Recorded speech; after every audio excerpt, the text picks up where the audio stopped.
All right, we got to make sure that we're ready right off of the whistle.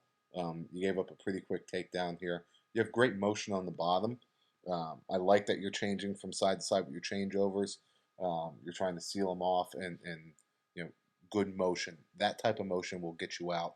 It gets you out in this match, and they'll continue to get you out in future matches.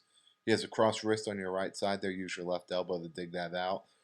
Get him off of that cross wrist, but you're in no real danger from that.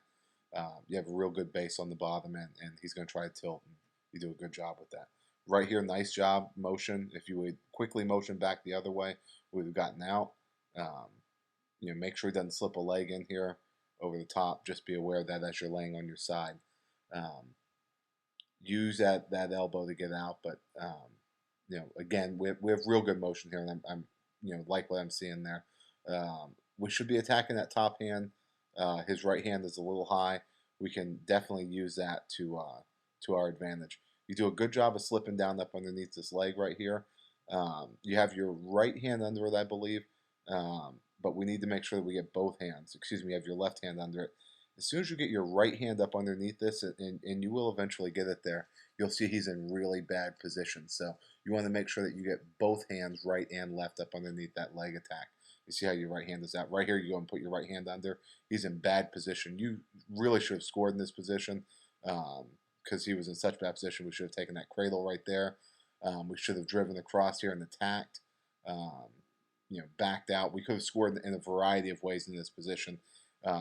The opportunities for him to score were very low once you put both arms up underneath there. So just be aware of that. That once we do defend legs there, we can score with that. Um, we're gonna set here and get started. There's not really a real first attempt at any move there. We get broken down pretty easily, but we do get good motion and you react well after that. I'd like to see a better first shot, first move off of the whistle.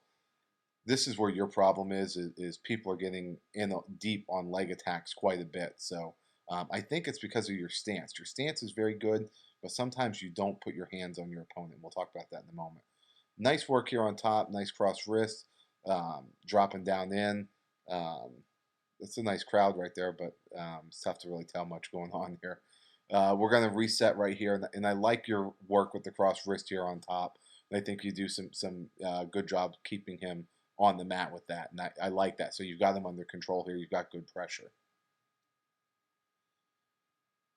You see that knee driving in the butt, right knee, good pressure with that, keeping his legs split back there. You're doing a real good job here. He is in bad position.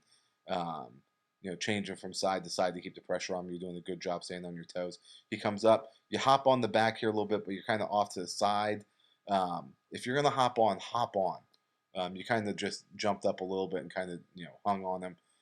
You really want to hop up high there, but I like what you're doing here. You have his head down the mat and you're driving down. I stay with that cross wrist. You start switching off and things get into trouble a little bit. So he gets in deep on those attack while you're up on your feet. Again, I think you need to keep your hands on your opponent. Sometimes you have a tendency when you're in the neutral position to wrestle with only your head touching your opponent and your hands are kind of back. You stay in great position, but you're not reacting well, and I think that's because you don't feel him move. So not much is going on here in this position. The Jordan coach is upset because this guy won't let you up.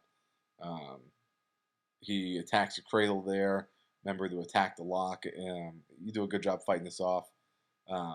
We want to attack that top hand to stay out of that cradle, period, though.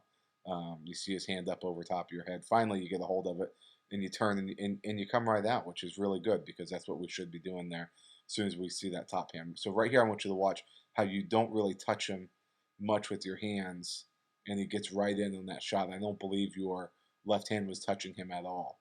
Um, you did have one hand on him, which was better, but right there, no hands on him, and he gets right in deep on the shot.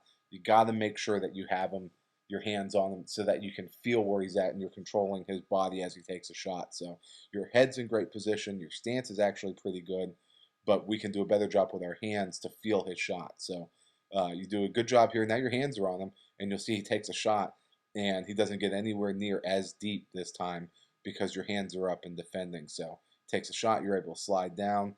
and get your right arm up underneath that and defend that. So again, your hands, they're a little far back there. I'd like them to be a little bit more active on your opponent here. We were able to defend this one off and score, I believe. But that's because you feel a shot a little bit better. Whenever your hands aren't touching him, you have really no idea when he's going to score. So nice job. Should have cross wristed that same side right off the bat. Good cross wrist right here. Commit to that roll. Don't just sag back on it. You have to get your head in the hole and roll through it. Um, Doing a nice job here controlling with this cross wrist. I think you can control a lot of opponents with this, and it's something that you want to stay with on top, because it's tough for them to come out, and we can use their motion to try to take advantage of their mistakes that they'll make and try to get some tilts there. But stay with the cross wrist. You slip out here to your cradle. I don't know if you were getting frustrated with the cross wrist or what, but once you slipped off, you kind of gave him an opportunity for a reversal there. So nice job continuing the wrestle here. You get reset. You find his thighs. We should have hopped right up over the back there. We could have attacked his head. We could have come out in that position, but that's okay. We haven't drilled that yet, so um, way to keep working out here late in the match. So nice motion here, nice pressure back. Right, continue to wrestle right there after you get brought back down to the mat. Right, continue motion,